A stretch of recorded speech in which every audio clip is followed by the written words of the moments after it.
Di Sukoharjo, sebuah pabrik berdiri sunyi. Dulu, dari sinilah seragam pasukan elit dunia dikirim ke medan perang. Kini, Sritex resmi dinyatakan bangkrut dan penerus raksasa tekstil ini terjerat kasus korupsi. Bagaimana perjalanannya? Inilah Historia Bisnis.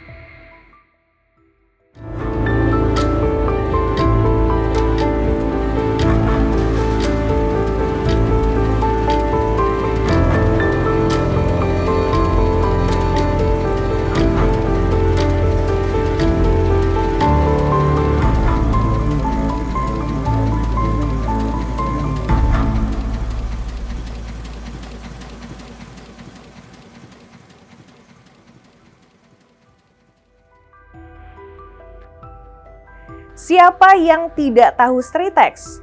Raksasa tekstil asal Solo yang selama puluhan tahun menjadi pemasok seragam militer 35 negara dari Timur Tengah hingga Eropa. Perjalanan Sritex adalah kisah kapitalisme Indonesia dalam miniatur. Dari kios batik kecil di Pasar Klewer menjadi kompleks industri tekstil seluas 100 hektar. Didirikan oleh H.M. Lukminto pada 1966, Sritex meraih puncak kejayaan pada 1994 saat ditunjuk sebagai pemasok resmi baju tempur untuk pasukan NATO. Inggris memesan 400.000 potong seragam, menyusul pesanan sebelumnya dari militer Jerman dan negara-negara Eropa lainnya. H.M. Lukminto menyebut pesanan itu diraih Sritex setelah memenangkan tender yang diikuti oleh pemasok seragam NATO dari 3 negara lainnya.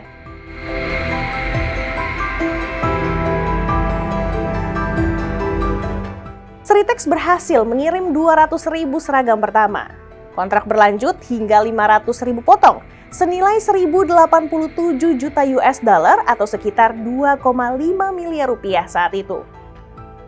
Lukminto mengungkapkan rahasia keberhasilan Sritex adalah pabrik terpadu seluas 100 hektar di Solo.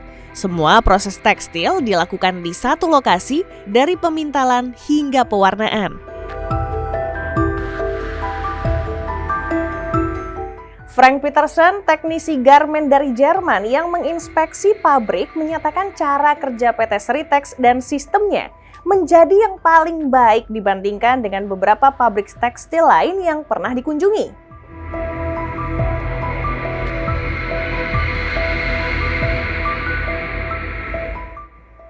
Standar kualitas Sritex sangat tinggi. Seragam NATO buatannya menggunakan polister karbon yang tak terdeteksi sinar inframerah.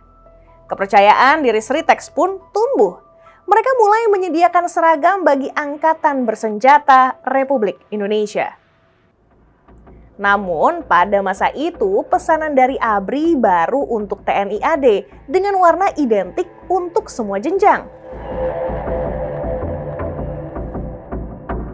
Sayangnya, kejayaan raksasa tekstil itu kini tinggal sejarah. Hampir 3 dekade berselang, kisah Sritex berujung tragis. Emiten dengan kode Sril itu dinyatakan bangkrut. Tidak berhenti di situ, kasus korupsi masih bergulir yang menyeret nama petinggi Sritex. Kejaksaan Agung menetapkan bos Sritex, Iwan Setiawan Lukminto yang merupakan putra dari H.M. Lukminto sebagai tersangka dalam perkara dugaan korupsi penyalahgunaan kredit pada perusahaan tekstil tersebut. Iwan diduga menyalahgunakan dana pinjaman dari bank plat merah yang seharusnya dipakai untuk modal kerja.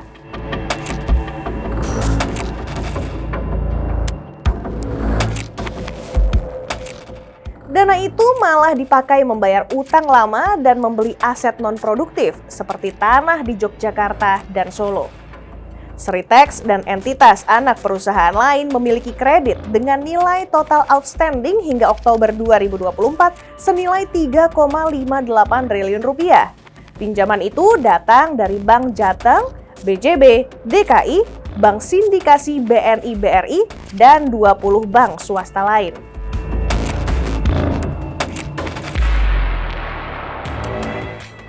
Dalam situasi ini, nasib buruh Sritex makin tidak jelas.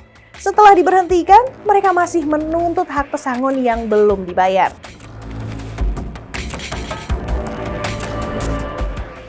Kejagung mempertimbangkan untuk menyita aset Sritex.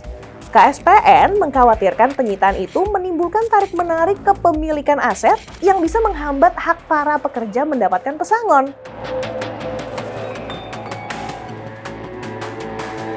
Dari Sukoharjo ke medan Perang Dunia, hingga ke ruang pengadilan dan bangkrut, Sritex adalah cerita tentang harapan, perjuangan, dan kenyataan pahit.